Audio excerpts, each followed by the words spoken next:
सुल्तानगंज से बाबाधाम देवघर तक जाने वाली करीब 105 किलोमीटर की अत्यंत कठिन और पथरीली पदयात्रा में कांवड़ियों के कदम भले ही थक जाते हों, लेकिन उनका हौसला कभी कम नहीं होता।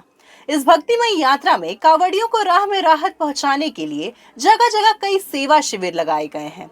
लेकिन इस पूरे कांवड़िया पथ पर एक ऐसा अनोखा और अद्भुत शिविर भी है जिसकी चर्चा आज हर शिव भक्त की जुबान पर है। हम बात कर रहे हैं महामंडलेश्वर सेवा शिविर की, जिसे इस पूरे मार्ग का एकमात्र किन्नर सेवा शिविर माना जा रहा है। इस अनोखे सेवा शिविर में हर रोज हजारों की संख्या में थके हारे कांवड़िए पहुंच रहे हैं, जहां आमतौर पर महिला और पुरुष कांवड़ियों के लिए अलग अलग व्यवस्थाएं देखने को मिलती है। वहीं ये शिविर संभाव और निस्वार्थ प्रेम की एक अनूठी मिसाल पेश कर रहा है। लंबी और थकाऊ पैदल यात्रा से आने वाले श्रद्धालुओं को यहाँ तरोताजा करने के लिए ठंडे शरबत, ताजे फल और पौष्टिक खान पान की बेहतरीन व्यवस्था की गई है। इतना ही नहीं, पैरों के छालों और शरीर की थकान को दूर करने के लिए विशेष रूप से मसाज और आराम करने के इंतजाम भी किए गए हैं, ताकि भक्त कुछ देर विश्राम कर पुनः ऊर्जा के साथ अपनी यात्रा पर आगे बढ़ सकें। इस शिविर की सबसे खास और आध्यात्मिक बात यह है कि यहाँ आने वाले श्रद्धालु न सिर्फ शारीरिक थकान मिटा रहे हैं, बल्कि महामंडलेश्वर से अपने जीवन के दुख दर्द, मानसिक तनाव और मन की बातें भी साझा कर रहे हैं।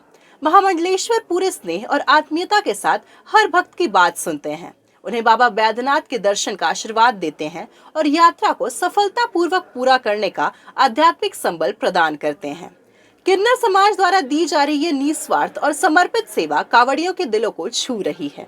थके मानदेय भक्त यहाँ से नया उत्साह, ऊर्जा और आशीर्वाद लेकर बम बम भोले के जयकारों के साथ अपनी आगे की मंजिल की ओर बढ़ जाते हैं। सुल्तानगंज से देवघर आ रहे कांवड़ियों की सेवा में क्या कुछ हिस्सा किए हुए हैं? पहले तो बोलबम हर हर महादेव, जय शिव। और सावन का पावन महीना चल रहा है, 2 सोमवारी पार हो गया और देख ही रहे हैं आप लोग कि जितने भी देवतुल्य कंवरिया आ रहे हैं, तो हमारे महामंडलेश्वर कंवरिया सेवा शिविर के तरफ से सभी देवतुल्य कंवरिया को हार्दिक स्वागत, अभिनंदन है। और जितने भी कंवरिया आ रहे हैं हमारे शिविर में फलाहार का सुविधा है, जैसे फल, शरबत, जूस, पानी, विश्राम का सुविधा है, मेडिसिन की सुविधा है, पूजा पाठ की सुविधा है, शौचालय की सुविधा है, सारा सुविधा हम लोग रखे हुए हैं। अच्छा, सेवा करने की शुरुआत या फिर भावना कैसे पैदा हुआ, क्यों सेवा कर रहे हैं? देखिए, ये तो हम लोग साधु संत हैं और साधु संत का परिभाषा होता है सेवा, तो सेवा कर रहे हैं हम लोग।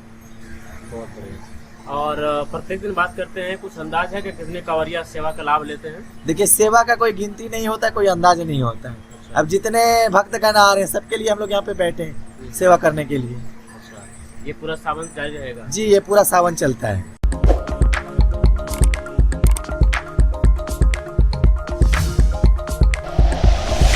Like and share videos, subscribe करें हमारा चैनल और प्रेस करें बेल आइकॉन।